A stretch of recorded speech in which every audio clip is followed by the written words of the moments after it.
ओम भूर्भुवस्वः तत्सवितुर्वरेण्यं भर्गो देवस्य धीमहि धियो यो न प्रचोदयात्। ओम नमः शिवाय नमः शिवाय नमः शिवाय नमः शिवाय नमः शिवाय। कर्पूरगौरं करुणावतारं संसारसारं भुजनं सदा वसन्तं हृदयं सहितं नमामि। गुरुर्ब्रह्मा गुरुर्विष्णु गुरुर्देवो महेश्वरः गुरुः साक्षात् परं तस्मै श्री गुरुवे नमः। नमस्कार मित्रों, देखिए अभी हमने पिछले एपिसोड में कथा सुनी थी कि भगवान भोले बाबा माता पार्वती को कथा सुना रहे हैं और किस तरीके से मनु और शत्रुपा के पुत्र उत्तानपाद और उत्तानपाद से किस तरीके से सृष्टि आगे चली। तो ये सारी कथा अभी हमने पिछले एपिसोड में सुनी है। अब हम इससे आगे चलते हैं। हम पहुँचे थे बालकांड के सोरठा संख्या 142 तक। सोरठा संख्या 142 है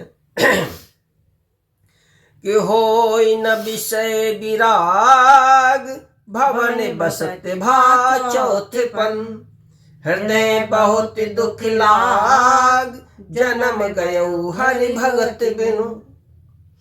देखिए ये अर्थात घर में रहते हुए बुढ़ापा आ गया परंतु विषयों से वैराग्य नहीं होता। इस बात को सोचकर उनके मन में बड़ा दुख हुआ और श्री हरि की भक्ति बिना जन्म यूं ही चला गया। ये किसके? राजा उत्तानपाद के। उत्तानपाद के मन में ये बात आई। और बड़े बसराज सुतहित बुदीना नारी समेत गवन बन कीन्हा और तीरथ बरने मिश विख्याता अति पुनीत साधक सिद्धिदाता।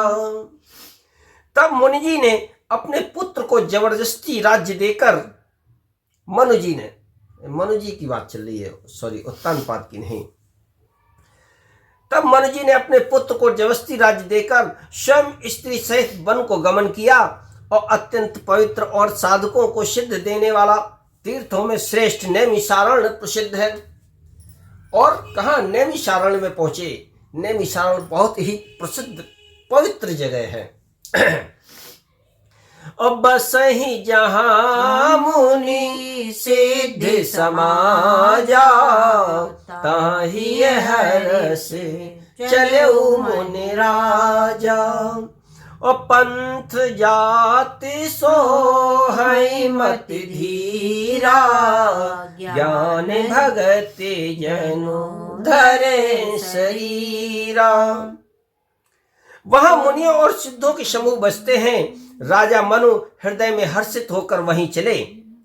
वे धीर बुद्धि वाले राजा रानी मार्ग में जाते हुए ऐसे सुशोभित हो रहे हैं मानो ज्ञान और भक्ति ही शरीर धारण किए हुए जा रहा हो।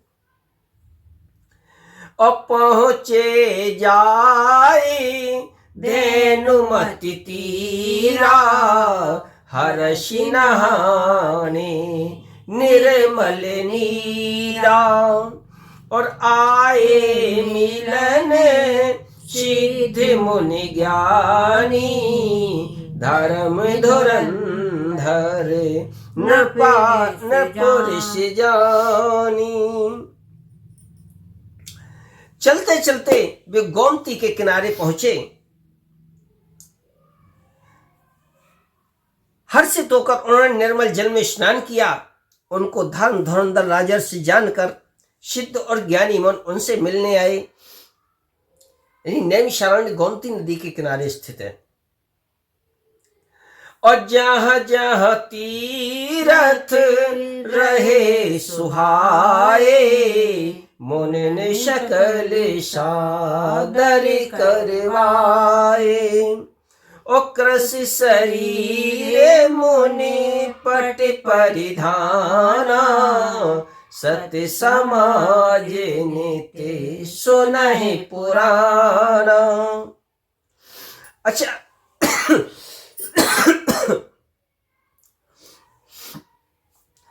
फिर वे गोमती नदी के किनारे पहुंचे।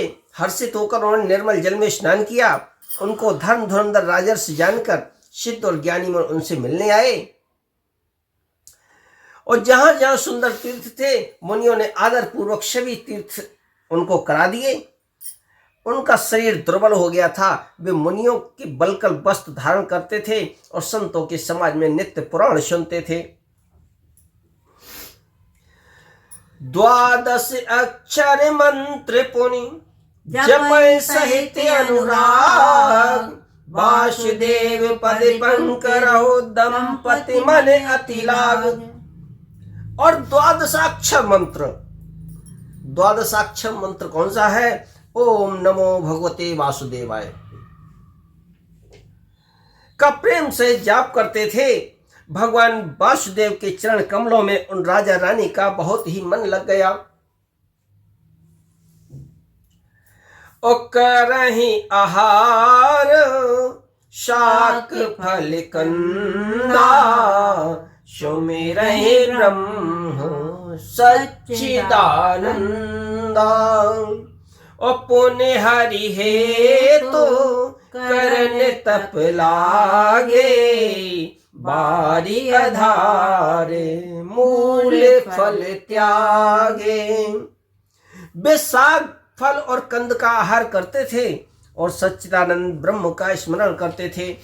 फिर वे श्री हरि के लिए तप करने लगे और मूल फल को त्याग कर केवल जल के आधार पर रहने लगे। और अभिलाष निरंतर होई, नयन परम प्रभु न देखिए नयन परम प्रभु सोई। भूल जाते हैं पंडित जी बीच बीच में। ओ आगुने अखंड अनंत अनादि, यही चिंतहि परमार्थवादी। हृदय में निरंतर यही अभिलाषा हुआ करती थी कि हम उन परम प्रभु को आंखों से देखें जो निर्गुण अखंड अनंत और अनादि हैं, और परमार्थवादी यानी ब्रह्मज्ञानी तत्ववेत्ता लोग जिनका चिंतन किया करते हैं। अनेति नेति जेहि वेद निरूपा, निजानंद निरूपाधि अनूपा। शंभु विरंच विष्णु भगवाना, उपजहि जाशु अंश तेनाना। जिन्हें वेद नेत नेत कहकर निरूपण करते हैं और आनंद स्वरूप उपाद रहित और अनुपम है, एवं जिनके अंश से अनेकों शिव ब्रह्मा और विष्णु भगवान प्रकट होते हैं। देखिए ऐसे स्वरूप की जिनके अंश से अनेकों शिव ब्रह्मा और विष्णु भगवान प्रकट होते हैं, उस श्री हरि की बात हो रही है। और ऐसे प्रभु सेवक बस अहई, भगति है तो लीला तनु गई। जो यह बचन सत्य श्रुति भाखा, तो हमारे पूजय अभिलाष। ऐसे महान प्रभु भी सेवक के वश में हैं और भक्तों के लिए दिव्य लीला विग्रह धारण करते हैं। यदि वेदों में यह वचन सत्य कहा है तो हमारी अभिलाषा भी अवश्य पूर्ण होगी। ये विधि बीते बरस खट, सहस बार आहार। संवत सप्त सहस्र पुन रहे समीर आधार। श्यावर रामचंद्र की जय, पवन सुत हनुमान की जय, उमापति महादेव की जय, बोल सब संतों की जय। कथा विसर्जन होते हैं सुनो वीर हनुमान, राम लखन सीता जानकी सदा करो कल्याण। अब मैं अपनी वाणी को यहीं विराम देता हूँ और देखिए कि मनु और शत्रुपा किस तरीके से बलकल वेश में सन्यासियों की तरह रहते। पहले यही थे आश्रम, वर्ण आश्रम, ये इस तरीके से। तो चौथे पन पे राजा लोग जो है अपने उत्तराधिकारी को राज्य सौंप करके वो वन में चले जाते थे भगवान की तपस्या करने। आजकल तो आदमी सांसें अटक रही होती हैं, मरने के लिए होता है, तब भी सोचता है कि अरे जब फैक्ट्री लगा लेते, वो काम कर लेते, वो मकान खरीद लेते, वो जमीन, इसमें लगा रहता है। खैर चलिए आगे अगले एपिसोड में सुनते हैं कथा आगे की। जय श्री